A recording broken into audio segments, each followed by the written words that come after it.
Hello, it's Dr. G. Today we're going to talk about this marketing strategy topic of targeting. This is the second video in the series of 3 of the marketing strategy concept of segmentation, targeting, and positioning. So as a reminder, what is segmentation, targeting, and positioning? Well, if you recall, we have a number of different people in the world, right? And all of us as individuals are different. But what we're trying to do is to find groups of people who have similarities that might value our product offering. So with that said, the first thing that we do is we do an approach called segmentation. And segmentation is simply taking your market as a whole and dividing it into groups of similar people. People who have similar attributes. And I think about this as a slice of the pie. So once you have the slice, these different groups of people with similarities that might be interested in your product, then what you try to do is find the best customer group that has the most likelihood of being able, of wanting or seeing the value in your product. So that is really taking those slices and prioritizing which one you're going to focus on.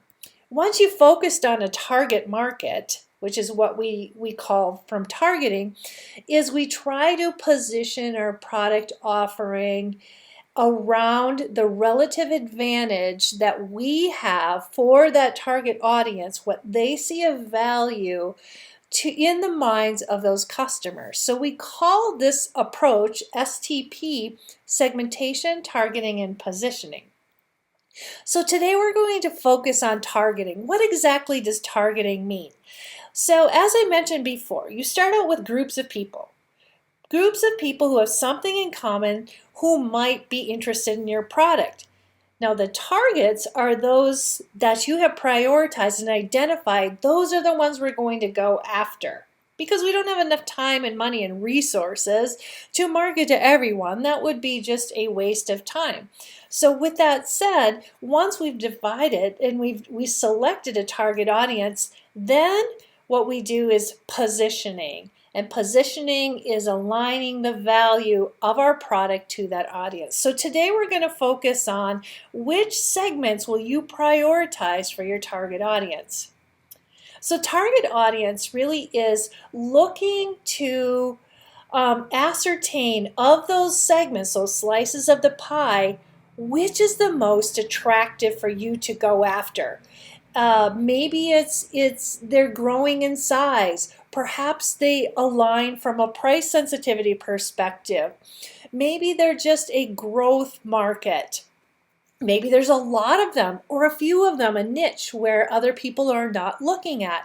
So in that case, we look at the attractiveness of the market and then we compare the strength of our firm, of our competitors, and determine, is this truly a good slice of the pie to go after?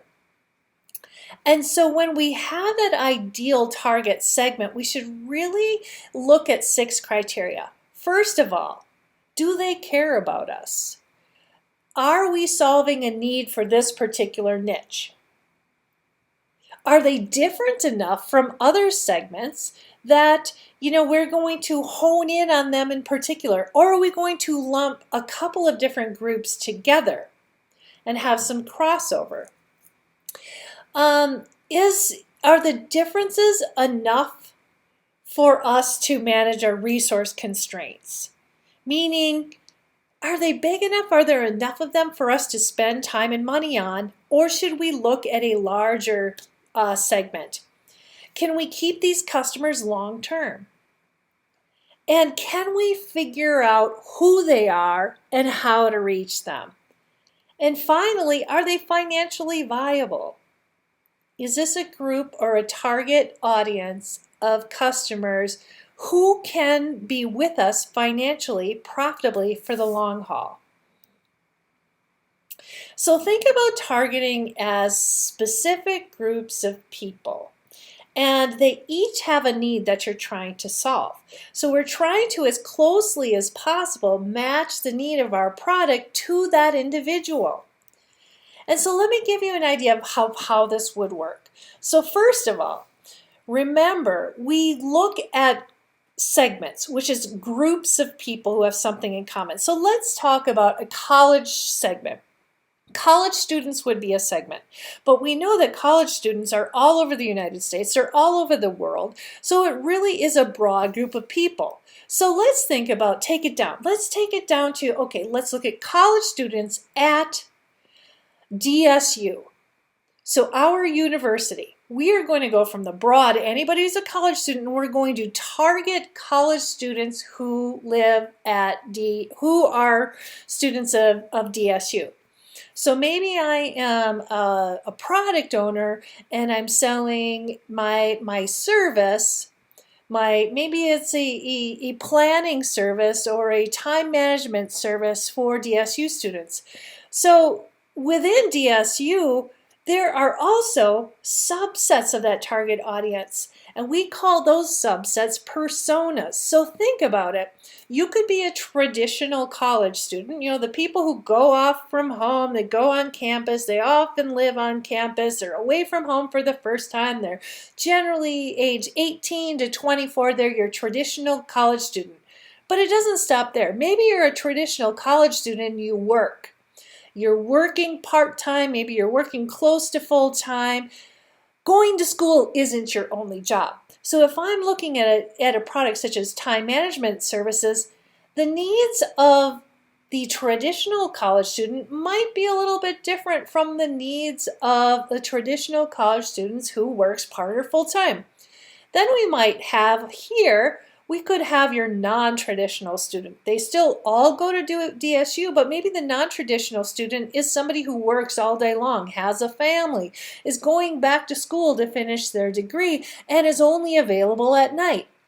So if I were a product provider, I would see these three different personas very differently.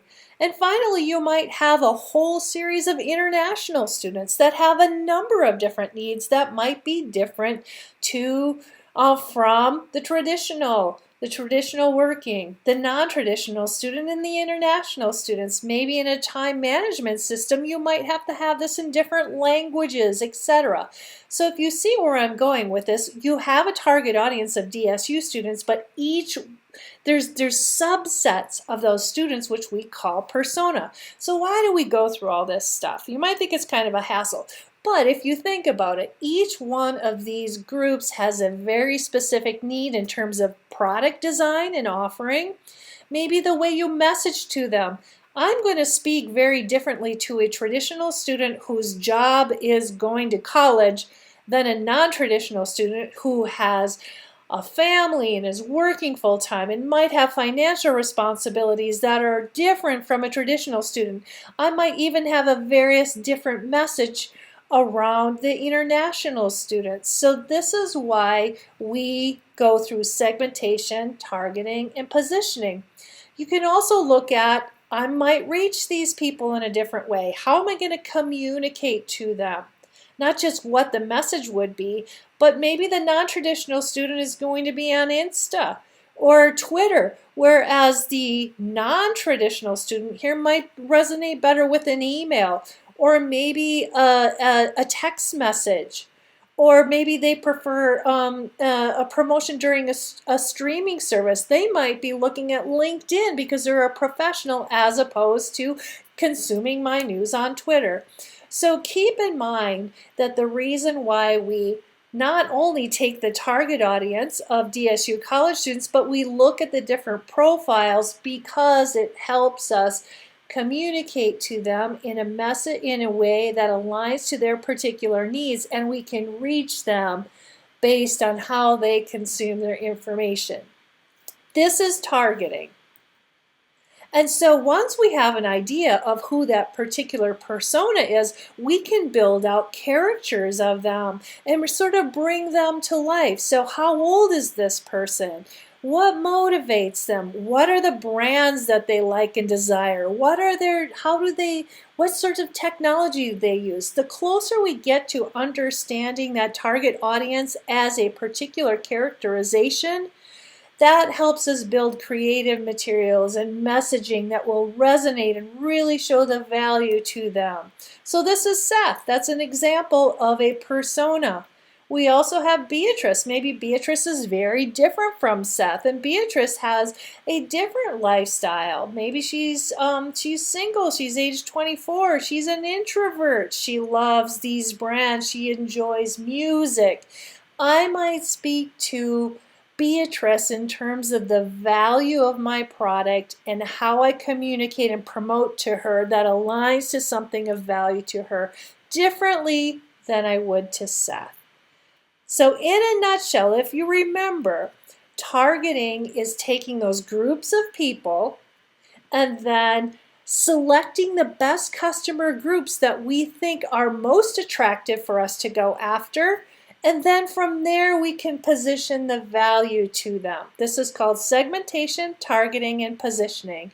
So hopefully you have a better understanding now of targeting and why it is so important for the success of our product offerings to do so. So take care and have a wonderful day, and make sure to watch video number 3 on positioning.